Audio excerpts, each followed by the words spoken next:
bout des 38 secondes de communication. Nous sommes le 3 mai 2008, je téléphone chez David.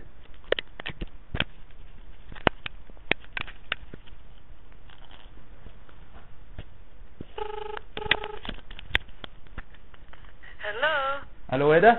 Yes. Bonjour, c'est Jean-Paul. Oh, hello. How are you? Eh bien, je vais bien. Je vois si hein? You want to talk to David? Yes, please, il est là? Okay. Hang on. Ok.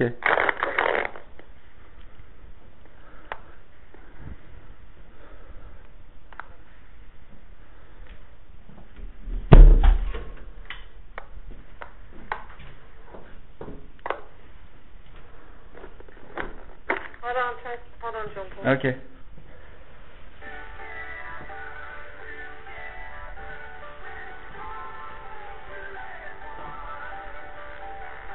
Hello? Hello, David. Yeah, Jean-Paul. Salut. How you doing? Good, and yourself? Well, thank you. Good. Good. I'm just establishing contact with you because I need somebody to be able to speak to. Right. Okay. And I have not spoken to Simon for a while because I'm not going anywhere down there. Okay, everything is rosy with Simon, everything is fine, or everything is always dandy. I have attempted with your mother, but it's not going to go anywhere at the present moment as well. Yep. And I'm left with David, and I have sent some recorded message on an MP3 to yourself as well as the usual readers on my email. Yep. I don't know if you received those. I don't know if you listen to them. Do you? No, I haven't. Okay. Do you receive them? No. Okay. Okay. So how do you go about solving any sticky situation when you do have some of those with your clients, David? When my client talks to me civilly and sensibly, we might be able to resolve something. But when he doesn't and speaks often in riddles and in a language that I don't understand, I'm not interested. David, when did I speak to you in riddles verbally, David? Not verbally, you haven't. Okay. But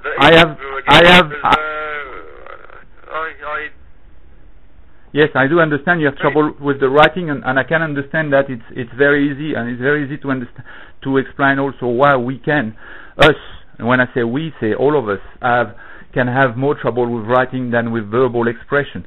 However, you and I have never had verbal expression that went ashtray. That went what? Oh, ashtray, right. Yeah. Okay. I did have verbal expression with your mother before you wrote to me that went ashtray, but that was never with you. No. Okay. So I don't like it when you talk to my family like that. Well, that's not a problem for you. That's a problem for your family. If I talk to my dog in a nasty way, you don't give a flying rip. Okay? If I talk to a stranger in the street in a strange way, you don't give a flying rip either. The reason you are affected when I talk to your mother and your mother reports to you that I spoke to her the wrong way is because when you spoke to her. You were there? Yes. And you heard the conversation? I heard her side of it, and parts of yours through the earpiece. Well, why didn't you speak then?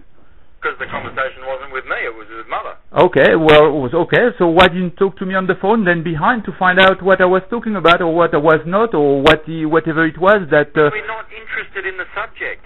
Which subject? Don't understand. Which subject? Your problem. This is your obsession with what went on in Europe, not ours. If you want to spend your time and money and effort following it up, do it. If it's not interested. Okay. That's what you don't seem to understand. Well, I do understand full well. If it's not your obsession, how come are you so upset, guys? We're not upset. We're not interested. You are not upset. Why do you turn your computer off? You are not communicating. What do you call that? We're upset that you keep hassling us and telling us what we should do. We are not interested in it. I am telling you that you are affected by the event of Second World War like any other. Affected by the event, and you cannot tell me how I feel or how I'm affected. No, because... That's what I'm trying to tell you. No. If it affects you, do something about it. It doesn't affect me. It doesn't affect Mum. We have moved on. Why is she running away then? She's not running away. She's not interested in discussing it. Did you hear any of the recordings of the conversation I had with her? Did you hear any of those recordings? There are 2 recordings that I sent you guys of the conversation I had with your mother. One of them you heard the end of. Did you listen to those recordings? Yes. What conclusion did you come at to? She is not interested in visiting that. She is saying... For whatever reason, it is her choice. She is saying so. Jean-Paul... You don't understand psychology, David? Right or wrong, it's not up to you to tell her what she should be doing. It's not up to me... You spoke to her rudely. She treated you like a son, like I said in my email, and you lost a lot of following with that. Mum has always had very good discussions and debates with you and given you a lot of her time. You spoke to her rudely. You do not do that. Now, as far as we're concerned, if you want to follow this up, go for it. It's your life. You do what you want in your life. This is our life. I am not interested in looking into it. I'm not interested in looking into it. I understand. Let us be. I understand. And you're not interested to listen to any of the recorded message I sent you either, to find out if there is some, I don't know, logic, good sense, or whatever word you want to put it in it. You don't want to do that, just in case there would be effectively some good sense there. So you are afraid of looking at it. I'm not afraid of anything. Well, if you are not, then you look at it, brother. If you are not afraid, you look into it. I heard the voice, the MP3 message you sent of your discussion with Mum. It makes no difference to me.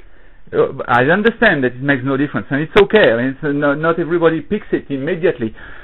Let me put it to you another way then.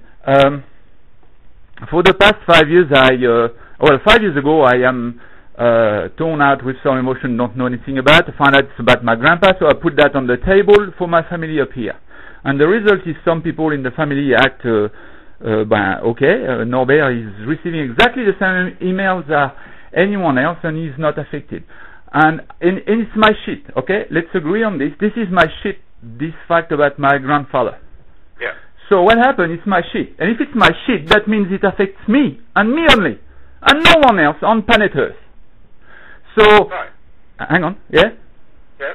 Yeah, go on. You wanted to say something? I'm saying I'm agreeing with you so far. Yeah, that's right. So if it's my shit, it's affecting me, and there is absolutely zero impact on other people on planet Earth. I can ramble all I want about it. The others are doing what they do normally, and they don't care. Well, in my family, it has not had that impact. Everybody, other than Norbert, flew off the rail in amazing direction. That shocked me, because I didn't know. I didn't realize. I didn't... never experienced that before. Okay, so what happened is that Simon... I have a person who is like Simon. This person is not directly involved with our family. This is my sister-in-law called Regine. And for some uncanny reason, Regine was able to recognize the trauma before anyone else. And as a result, she exploded also before anyone else, even though she was not concerned a penny. Not a word was written about her in the emails that generated her, trauma or her upset, if you wish. And I thought, well, it just happened like this. That was the 10th of January 2004. She has a trauma of her own in her mental box, and what happened is she was able to associate the elements she was able to catch to her trauma.